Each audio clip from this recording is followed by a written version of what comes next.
السلام علیکم بھائیوں اور دوستوں، آج جمعے کا دن ہے، تو اسی حوالے سے میرے ذہن میں ایک بہت اہم بات آ رہی تھی، تو میں نے کہا اپنے دوستوں سے بھی کیا جائے، کیونکہ اکثر بیشتر لوگ اس کا شکار بھی ہوتے ہیں، اور بعض ہمارے ارد گرد جو لوگ ہوتے ہیں وہ بھی اس غلطی کا شکار ہوتے ہیں۔ تو ہم میں ایک بہت عام بات پائی جاتی ہے حسد کا۔ تو پچھلے کچھ دنوں میں نے ایک دو جگہ سے ایک دو واقعات بھی سنے، اور ایک دو باتیں بھی ایسی میری نظر سے گزری کہ جن میں حسد کا بہت زیادہ پہلو شامل تھا۔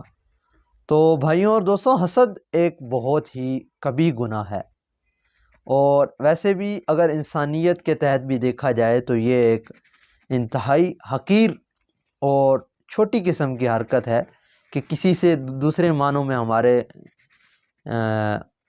عام معنوں میں، عام الفاظ میں، کہ کسی سے جلن، تو یہ ایک بہت ہی ایک گھٹیا قسم کی حرکت ہے۔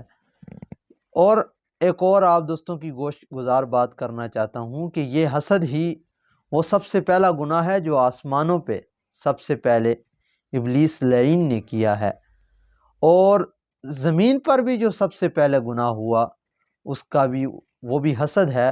اور سب سے پہلے جو حضرت آدم علیہ السلام کے دو بیٹے تھے، حابیل اور قابیل نے حضرت آدم علیہ السلام کا جو ایک نیک صفت اور اچھا سیرت جو بیٹا تھا حابیل، اس کا قتل کیا تھا۔ اس کی وجہ بھی حسد ہی تھی، اس قتل کی وجہ۔ تو آسمان و زمین پر سب سے پہلے جو گناہ ہوا وہ بھی حسد ہی تھا۔ تو لہٰذا ہمیں حسد سے زیادہ بچنا چاہیے، کیونکہ حسد جب بندہ کرتا ہے تو دوسرے سے جلن ہوتی ہے۔ تو یہ باتیں جو میں کر رہا ہوں یہ ایک یاد دہانی ہے، کیونکہ یہ نہیں ہے کہ میں خود کوئی بہت بڑا دودھ سے دھلے ہم بھی نہیں ہیں، لیکن یہ باتیں اس لیے کی جاتی ہیں کہ تاکہ ہمیں یاد دہانی رہے اور ایک مذاکرہ ہو جائے، یاد دہانی ہو جائے۔ تو یاد دہانی سے یہ ہوتا ہے کہ اللہ تعالیٰ نے قرآن مجید میں فرمایا ہے، جس کا مفہوم ہے کہ نصیحت ایمان والوں کو فائدہ دیتی ہے۔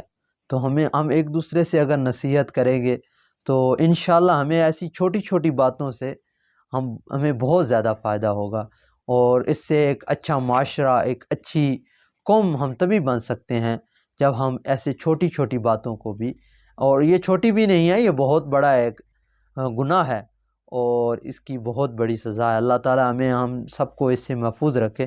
جزاک اللہ۔